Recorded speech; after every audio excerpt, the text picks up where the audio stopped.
Assalamualaikum Sobat Football United, ringan amatiran ala gua.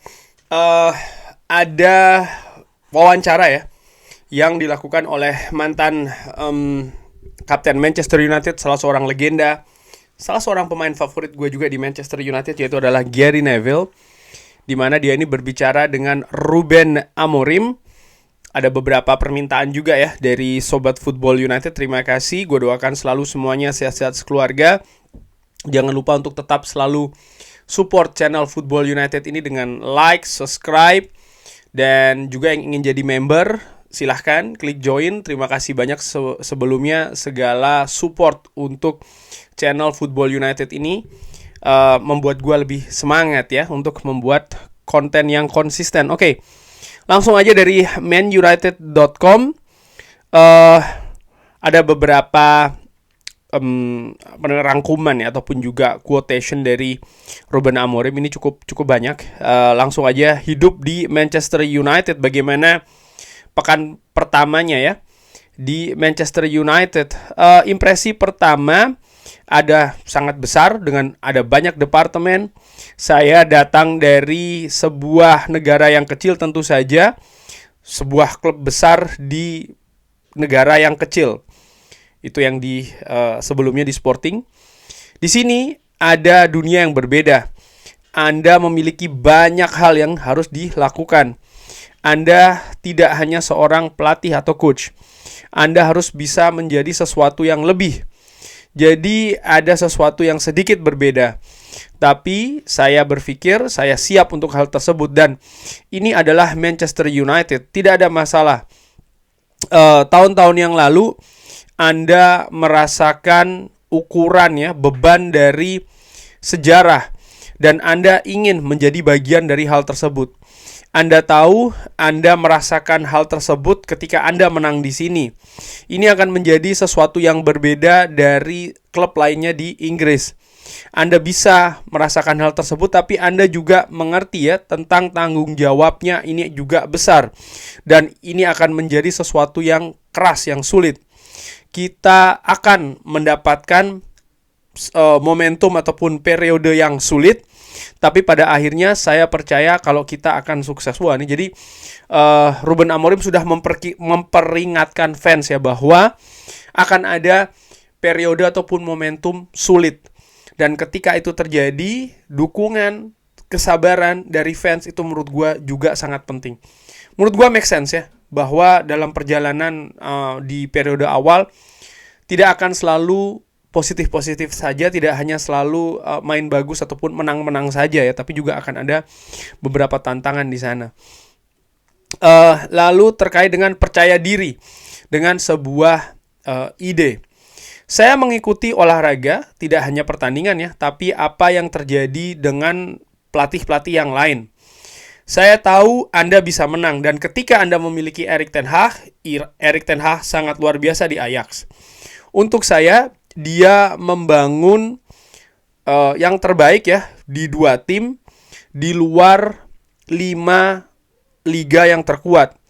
Dan ini bukan hanya hal tersebut, tapi saya juga memiliki sebuah ide.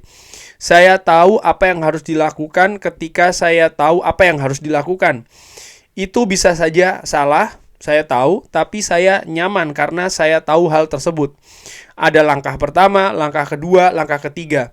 Dan dengan hal tersebut, saya percaya diri kita akan mendapatkan sesuatu.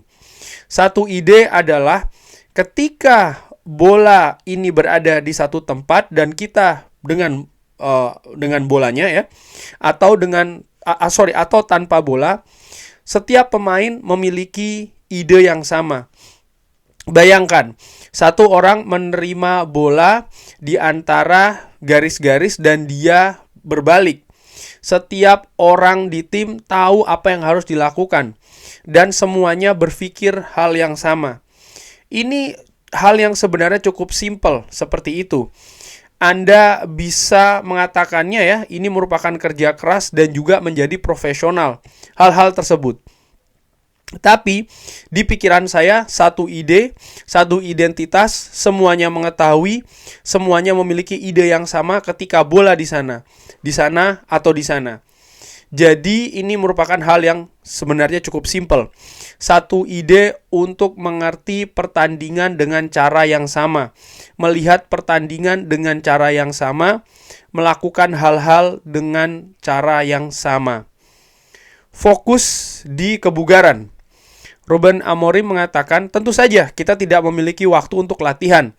Ini merupakan sistem yang baru.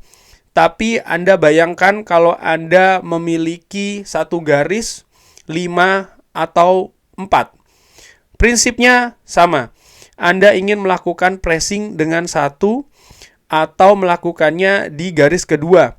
Anda bisa melakukannya di sebuah garis kedua dengan 4 atau 3 orang. Saya pikir ini lebih dari sebuah sistem. Ini merupakan prinsip yang Anda harus ajarkan. Dan untuk hal tersebut kita juga butuh waktu. Ketika saya pikir masalah yang akan kita miliki ya, ini kurang lebih juga hal-hal yang Anda lakukan dengan kecepatan, dengan intensitas. Lalu Anda harus belajar bagaimana bermain dengan 5 atau 4 di belakang. Mereka adalah para pemain yang profesional. Mereka adalah pemain-pemain internasional. Jadi saya pikir saya lebih berpikir tentang bagaimana Anda melakukan hal-hal daripada bagaimana mereka harus melakukannya dengan 4 atau 5 pemain belakang. Jadi ini merupakan sesuatu yang simple untuk saya. Oke, jadi Ruben Amorim dia tidak terpaku dengan hal-hal yang menurut gua terlalu kaku. Apakah itu bermain dengan 5 atau 4 pemain belakang, tapi cara bermain. Itu dulu, cara bermain. Hal yang sama, cara berpikir yang sama. Jadi bagaimana bisa membuat sebuah kesatuan dalam tim. Cara berpikir, cara bermain. Ini nampaknya yang ingin ditekankan oleh Ruben Amorim. Menjadi atlet yang lebih baik lagi. Hal pertama yang saya pikir kita harus bisa menjadi atlet-atlet yang lebih baik. Ini merupakan hal yang Anda bisa ketahui ketika Anda di sini dan kita melihat data. Ketika saya mengatakan hal yang lebih fit ya, ini bukan tentang lebih langsing atau terkait hal tersebut. Ini adalah data. Anda harus mengerti data untuk melakukan high press. Apa itu rata-rata dalam meter ya yang Anda harus lari. Kita suka untuk lari dan juga sprint. Anda memiliki semua data ini dan Anda harus bekerja dengan hal tersebut. Jadi Anda juga sudah tahu ya apa tujuan yang ingin dicapai. Tentu saja Anda bermain dengan bola. Ketika Anda lari dengan banyak ya, tapi Anda tidak mengerti pertandingan, ini tidak akan jadi masalah. Tapi poin pertamanya adalah ketika Anda melakukan pressing yang tinggi atau high press, Anda harus sangat fit.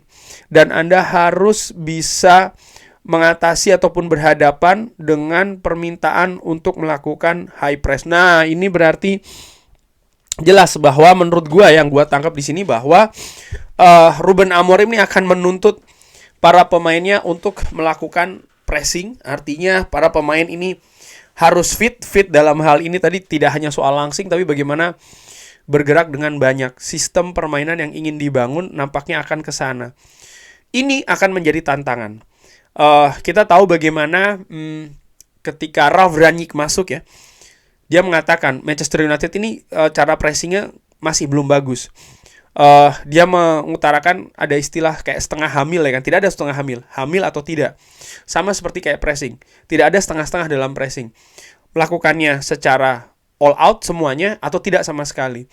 Dan ini maksudnya adalah ketika pemain melakukan pressing, satu pemain ya melakukan pressing, yang lain pun juga harus bergerak dengan sama. Karena kalau hanya 1, 2, ataupun 3 saja sementara yang lain tidak memiliki mindset ataupun cara berpikir yang sama terkait dengan pressing tersebut, maka tidak rapi melakukan pressing dan ini akan mudah untuk dilewati oleh lawan. Ditanyakan juga bagaimana kita bisa improve, bagaimana kita bisa berkembang. Ruben Amorim mengatakan, saya pikir salah satu masalah yang kita hadapi adalah dengan bola. Saya pikir kita kehilangan bola terlalu cepat. Kita memenangkan bola, kita kehilangan bola, dan Anda tidak bisa melakukan high press setiap waktu. Jadi Anda harus mempertahankan bola dan mengerti kenapa Anda harus bisa berada di posisi untuk memulai sebuah permainan. Ini merupakan hal dengan bola di mana kita bisa melakukan pressing yang lebih baik. Jadi fokus pekan ini ada di bagian tersebut. Ketika Anda tidak kehilangan bola, kita bisa melakukan dorongan yang lebih tinggi lagi ataupun melakukan pressing. Ketika Anda ini terlalu tinggi ya, Anda bisa melakukan pressing lebih baik. Ini seperti efek bola salju. Semuanya terhubung. Tapi kalau saya mengetahui bagaimana cara melakukannya, maka saya akan melakukannya dengan cepat. Jadi saya ini sebenarnya butuh waktu yang panjang, yang banyak. Namun demikian, dalam waktu ini kita tetap harus memenangkan pertandingan-pertandingan. Jadi kita harus melakukan atau kita harus mengatur. Ini kenapa hal ini adalah penting untuk saya kalau mereka mencoba untuk mengerti permainan. Kalau Anda harus bertahan di dalam kotak penalti untuk Andre Onana, kita juga akan bertahan di dalam daerah dari Andre Onana. Ketika Anda harus melakukan pressing di daerah lawan, kita akan melakukannya. Tapi kita harus mengerti pertandingannya atau permainannya. Ya, di sini juga ditegaskan kalau secara garis besar bahwa ada banyak hal yang harus dilakukan oleh Ruben Amorim dan dia mengatakan dia butuh waktu. Namun demikian dia juga sadar dia harus memenangkan pertandingan ya. Di sisi lain, nampaknya ini jelas nih, Manchester United harus lebih, pemain-pemainnya harus bisa mengerti permainan lebih baik. Kapan mereka harus melakukan pressing yang tinggi, kapan mereka harus melakukan mungkin zona pertahanan, kapan mereka. Jadi momentum yang harus dibangun ini butuh kesepahaman yang bagus dan nampaknya ini yang dilatih atau yang sedang dikerjakan oleh Ruben Amorim, terutama di pekan pertama. Bagaimana ketika mereka memiliki bola, ketika mereka tidak memiliki possession, hal-hal seperti itu. Ini juga yang dikerjakan oleh Ruben Amorim di pekan pertamanya. Mengatur standar. Ruben Amorim mengatakan hal pertama ya, ini ada 5 hari libur. Ini terkait dengan international breaks. Lalu hal kedua adalah mereka menerima informasi ada 5 hari libur. Dan mereka adalah orang-orang yang sudah dewasa. Mereka memiliki anak-anak, jadi mereka memutuskan apa yang harus mereka lakukan. Saya pikir pertanyaan utamanya di sini adalah sebagai sebuah klub, kita harus mengatur standar dan kita harus mengaturnya. Ini adalah keputusan saya kalau mereka bisa mendapatkan 5 hari. Dan sebagai seorang pelatih atau 3 hari untuk istirahat, Anda tidak boleh kemana-mana ya. Ini merupakan hal seperti itu dan sebagai sebuah klub harus diputuskan. Tapi kita tidak bisa menempatkan para pemain artinya dengan terlalu ketat.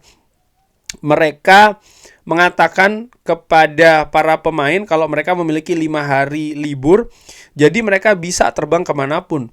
Karena tidak ada orang di klub yang mengatakan kalau Anda tidak boleh bepergian ya. Jadi mereka harus menjalani kehidupan yang mereka jalani karena mereka adalah orang-orang dewasa dan mereka harus memutuskan hal-hal ini. Tapi untuk kita sebagai sebuah klub harus ada perubahan dari standar-standar ini. Nyaman di Manchester United. Saya tahu dalam momentum ini para fans ini memiliki perasaan yang bercampur. Seperti saya ingin excited, tapi saya belum saya telah berada di sini sebelumnya, jadi saya harus mungkin saya sedikit takut. Ini cerita yang sama setiap waktu. Saya bisa kecewa. Apa yang saya katakan adalah saya sangat excited, saya sangat bersemangat ya, saya sangat tertarik. Saya tidak takut untuk menunjukkannya. Tapi saya memiliki ide yang jelas. kalau ini akan membutuhkan waktu. Jangan bingung ya dengan kebahagiaan saya karena saya menjadi naif. Ini merupakan hal yang tidak sama, Saya sangat happy, saya tahu apa yang harus saya lakukan, tapi saya memiliki sebuah ide tentang bagaimana kita mungkin ya akan menderita sedikit sebelum kita akan berkembang di sebuah jalan ya, dan Anda harus berkembang. Nah, ini juga menarik bagaimana Ruben Amorim sekali lagi sudah memperkirakan ya, bahwa mungkin akan ada hal-hal yang nggak enak lah dari sisi hasil dan lain-lain, terutama dari saat ini sampai dengan musim berakhir nanti. Dan ini menurut gue juga berarti bagaimana fans harus mengatur ekspektasi. Dan disebutkan lagi-lagi kalau dia memiliki ide yang jelas tapi dia membutuhkan waktu. Bekerja dengan kepemimpinan kita bisa berbicara. Sebagai contoh, kalau Sir Dave Brasswold ini diketahui untuk menciptakan sebuah kultur. Tentu saja ini merupakan olahraga yang berbeda ya, karena Sir Dave Brasswold kan dari olahraga sepeda kalau tidak salah ya. Tapi Anda bisa membuktikan kalau dia bisa menciptakan kultur untuk menang dan kultur yang kuat. Dan kita membutuhkan hal tersebut di dalam klub. Saya pikir semua orang, kita tidak butuh untuk menyembunyikan hal tersebut. Kita butuh untuk membangun sebelumnya ya, dan setelahnya membangun sesuatu yang lain. Kita butuh untuk membangun hal tersebut di dalam staf kita.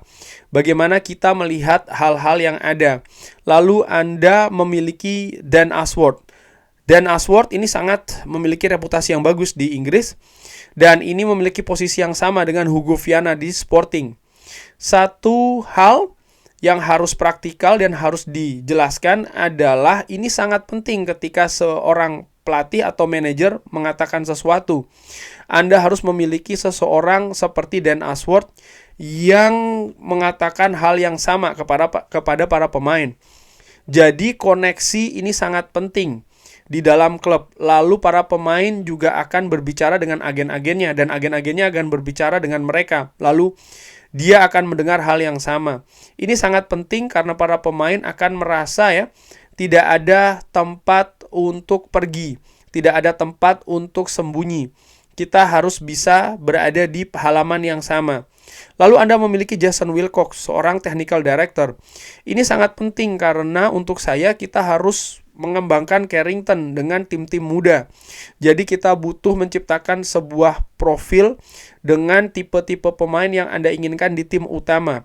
Jadi kita harus berkembang. Ini menarik bagaimana kalau menurut gua sinergi ditekankan oleh Ruben Amorim juga. Ini merupakan hal yang penting dari Sir Dave Brasswold menciptakan kultur tugasnya.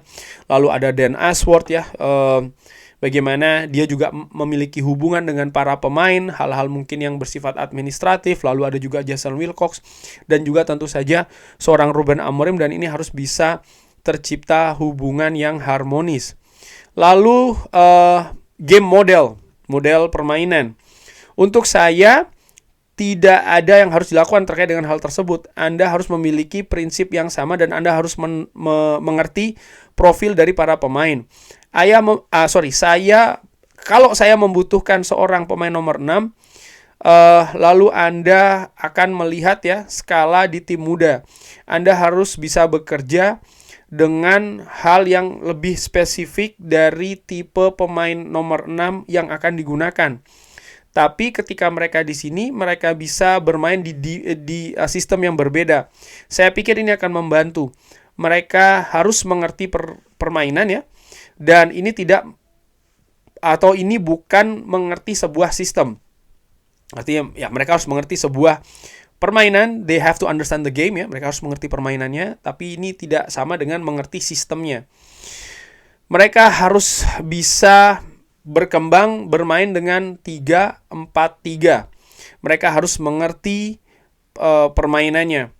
Mereka tidak harus berkembang. Ini salah gua tadi artikan. Mereka tidak harus berkembang dengan bermain 3-4-3. Mereka harus mengerti permainan. Lagi-lagi di sini ditekankan bahwa bahkan pemain akademi, pemain tim muda tidak harus bermain dengan 3-4-3 semuanya, enggak, tapi mereka harus mengerti prinsip ya.